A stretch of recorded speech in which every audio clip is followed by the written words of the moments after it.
The state legislature is considering a bill that would make drivers pay a tax per mile, replacing vehicle taxes, but not everyone is on board. Our reporter Malorie Aldrich now joins us to tell us who's against it. Doesn't sound like many people are for it. Yeah, well, John, our local senators have spoken out in opposition of this bill, and this is what they had to say. Because here we are, we tend to want to put all of the responsibility on the back of the car and truck driver. I don't think that's a fair and equitable thing to do. Senate Bill 5726 plans to establish new sources of transportation revenue based on motor vehicle use of public roadways, which is supposed to fill the transportation budget gap lost in reduced revenue from the gas tax. We're paying in the state 49.4 cents per gallon in gas tax, and federally our gas tax is 18.4 cents a gallon. So in total we're about 67.8 cents.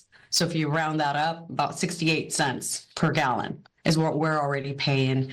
Another 2.6, I don't see that feasible. Senators Nikki Torres and Curtis King have spoken out in opposition of this bill, explaining that if the bill is passed, it would heavily affect the eastern side of the state. We don't have a robust public transportation system, and this would mainly impact those that are low income and middle income.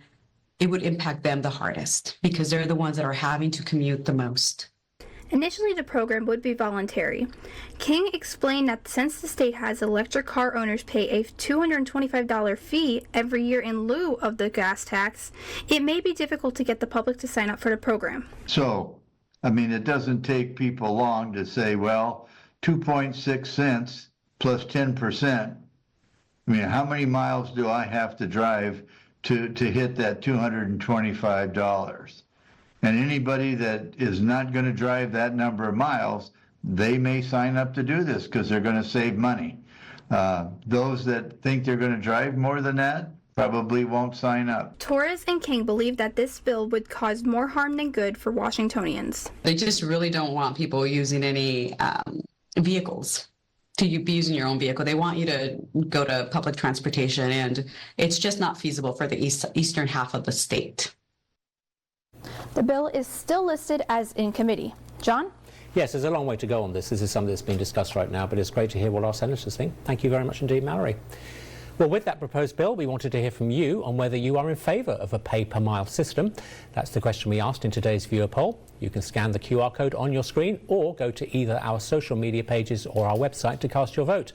The poll is set to end at 5:40 tonight, so make sure to get your votes in and make sure to tell us why you voted in the comment section on our Facebook post. The results for you in our 6 p.m. newscast. But well, that looks pretty decided to me.